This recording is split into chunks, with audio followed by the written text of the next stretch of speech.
Hi welcome back to my mini vlog and ಎಲ್ರಿಗೂ happy Ugadi. ಇಷ್ಟು ದಿನ ವೆಯ್ಟ್ ಮಾಡ್ತಿದ್ದ ಹಬ್ಬ ಬಂದೇ ಬಿಡ್ತು. ಹೆಂಗೂ ನಮಗೆ ಕಂಟಿನ್ಯೂಸ್ ಆಗಿ ರಜಾ ಸಿಕ್ತು ಅನ್ನೋ ಖುಷಿ.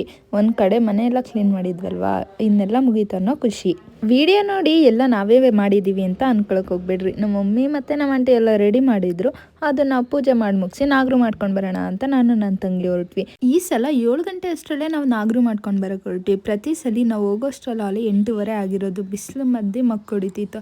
ಈ ಸಲ ಅದೇನೋ ಗೊತ್ತಿಲ್ಲ, ಮಳೆ ಬಂದಿತ್ತು ನೆನ್ನೆ ನೈಟು. ವೆದರ್ ಕೂಲ್ ಆಗಿತ್ತು. ಹೋಗ್ಬೇಕಾದ್ರೆ ಏನು ಅಷ್ಟು ಬಿಸಿಲು ಅನ್ನಿಸ್ಲಿಲ್ಲ.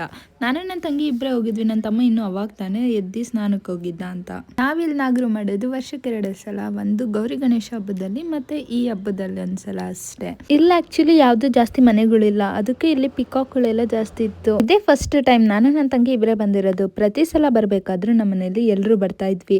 ಇಲ್ಲಾಂದ್ರೆ ನಮ್ಮ ಮಮ್ಮಿ ಬರ್ತಾ ಇರ್ಲಿಲ್ಲ, ಇಲ್ಲಾಂದ್ರೆ ನಮ್ಮ ಆಂಟಿ ಬರ್ತಾ ಇಲ್ಲ. ಇಬ್ಬರಲ್ಲಿ ಯಾರಾದ್ರೂ ಒಬ್ರು ಕಂಪಲ್ಸರಿ ಬರ್ತಾನೆ ಇದ್ರು. ಆದ್ರೆ ಈ ಸಲ ಅವ್ರು ಬರೋಕ್ಕಾಗಲಿಲ್ಲ ಅಂದ್ಬಿಟ್ಟು ನಾನು ನನ್ನ ತಂಗಿ ಇಬ್ಬರೇ ಬಂದಿದ್ವಿ. ಹಬ್ಬ ಅಂದ್ರೆ ನಮ್ಮ ಮನೇಲಿ ಫ್ರೀಯಾಗಿ ಬಿಡೋದೇ ಇಲ್ಲ. ನಾಗರು ಮಾಡ್ಕೊಂಡು ಬಂದಿದ್ದ ತಕ್ಷಣ ಒಬ್ಬಟ್ಟಿಂದ ಹೂರ್ಣ ರುಬ್ಬಿಸ್ಕೊಂಡು ಬರೋಕ್ಕೆ ಅಂತ ಕಳಿಸಿದ್ರು. ನನ್ನ ತಮ್ಮ ಮಾತ್ರ ಬಂದಿರಲಿಲ್ಲ ನೋಡ್ರಿ. ಆರಾಮಾಗಿ ಕುತ್ಕೊಂಡು ತಿನ್ಕೊಂಡು ಫೋನ್ ನೋಡ್ಕೊಂಡು ಕುತ್ಕೊಂಡಿದ್ದ. ಹಬ್ಬದಲ್ಲಿ ಮಾತ್ರ ನಮ್ಮ ಮನೆಯಲ್ಲಿ ಎಲ್ಲಾ ದೇವಸ್ಥಾನಕ್ಕೂ ಹೋಗ್ತೀವಿ. ಏನಂತ ಅಂದ್ರೆ ಸಂಜೆ ಟೈಮ್ ಹೋಗ್ತಾ ಇದ್ವಿ, ಆದ್ರೆ ಇವಾಗ ಒಂದ್ ಸ್ವಲ್ಪ ಚೇಂಜಸ್ ಇರಲಿ ಅಂದ್ಬಿಟ್ಟು ಮಾರ್ನಿಂಗ್ ಪೂಜೆ ಮಾಡಿಸ್ಕೊಂಡು ಹೋಗೋಣ ಅಂತ ನಾನು ನನ್ನ ತಂಗಿ ಬಂದ್ವಿ. ಹೋಗೋದಕ್ಕೆ 4-5 ದೇವಸ್ಥಾನಗಳಿತ್ತು. ಹೊಟ್ಟೆ ಸಿಕ್ತಂತ ಬಂದು ಊಟ ಮಾಡಿ ಮುಗಿಸಿ ಅದಾದ್ಮೇಲೆ ನಾನು ನನ್ನ ತಂಗಿ ಇಬ್ರು ಇನ್ನೊಂದು ದೇವಸ್ಥಾನಕ್ಕೆ ಹೋಗೋಣ ಅಂತ ಬಂದ್ವಿ. ಇಲ್ಲಿ ನೋಡಿದ್ರೆ 2 ದೇವಸ್ಥಾನ ತೆಗ್ದಿರ್ಲಿಲ್ಲ. ಇನ್ನೇನ್ ಮಾಡೋಕ್ಕಾಗುತ್ತೆ ಅಂತ ಫಸ್ಟ್ ಆಂಜನೇಯನ ದೇವಸ್ಥಾನಕ್ಕೆ ಬಂದ್ವಿ.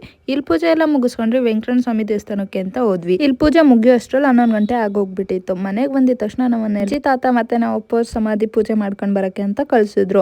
ಇಲ್ಲಿಗೂ ಯಾರು ನಮ್ಮ ಜೊತೆ ಬರಲಿಲ್ಲ. ಅದಕ್ಕೆ ನನ್ನ ತಂಗಿನೇ ಗಾಡಿ ಓಡಿಸ್ತೀನಿ ಅಂತ ಕರ್ಕೊಂಡು ಹೋದ್ಲು. ನನಗಂತೂ ಅವ್ಳು ಗಾಡಿ ಓಡಿಸ್ಬೇಕಾದ್ರೆ ಭಯ ಆಗ್ತಿತ್ತು.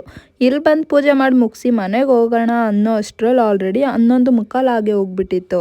ನಾವಿಬ್ರು ಎಂತ ಎಲ್ಬೋಲ್ಡ್ ಅಂತ ಅಂದ್ರೆ, ಈ ಚಿಕ್ಕ ರೋಡಲ್ಲಿ ಗಾಡಿ ಎತ್ಕೊ ಬರಕ್ಕಾಗಲ್ಲ ಅಂತ ದೂರದಲ್ಲೇ ಗಾಡಿ ನಿಲ್ಸಿ ಇಬ್ರು ನಡ್ಕೊಂಡು ಬಂದಿದ್ವಿ. ನಾವ್ ಅನ್ಕೊಂಡಿದ್ವಿ ಏನಾದ್ರೂ ವಿಡಿಯೋಸ್ ಮಾಡ್ಬೇಕು ಈ ಹಬ್ಬದಲ್ಲಿ ಅಂತ. ಆದ್ರೆ ಈ ಬಿಸಿಲಿಗೆ ಎದುರ್ಕೊಂಡು ನಾವೇನು ಮಾಡ್ಲಿಲ್ಲ. ಮನೆಗೆ ಹೋಗಿ ಮಲ್ಲಿಕೊಂಡ್ರೆ ಸಾಕಪ್ಪ ಅಂತ ಅನಿಸ್ತಿತ್ತು. ಆ್ಯಂಡ್ ಏನು ಗೊತ್ತಾ, ಈ ನಮ್ಮ ತೋಟಕ್ಕೆ ಬಂದು ನಾವು ಅಲ್ಲಿ ಎಷ್ಟೋ ವರ್ಷನೇ ಆಗೋಗ್ಬಿಟ್ಟಿತ್ತು. 1 ಇಯರ್ ಮೇಲಾಗೈತೆ.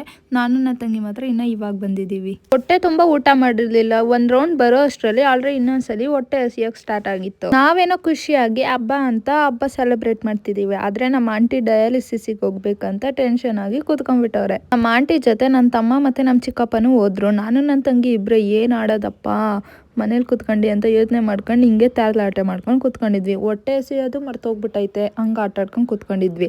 ಏನು ಮಾಡೋಣ ಅಂತ ಅನ್ಕೊಂಡು ಬಜ್ಜಿ ಮಾಡೋಣ ಅಂತ ಅಂದ್ಬಿಟ್ಟು ಇಬ್ರು ಬಜ್ಜಿ ಮಾಡೋಕೆ ಬಂದ್ವಿ. ನನ್ನ ತಂಗಿನೇ ಮಾಡ್ತಿದ್ಲು. ಅವಳು ಮಾಡೋ ಬಜ್ಜಿ ನೋಡ್ರಿ ಹಿಂಗೆ. ನಮ್ಮ ಮಮ್ಮಿ ಬಂದೆ ಅದಕ್ಕೆ ಆಲ್ಟ್ರೇಷನ್ ಮಾಡಿ ಊಟ ಕೂತ್ಕೊಂಡೆ. ಊಟ ಮಾಡಿ ಮುಗಿಸಿ ಸ್ವಲ್ಪ ಹೊತ್ತು ಮಲಿಕೋಣ ಅಂತ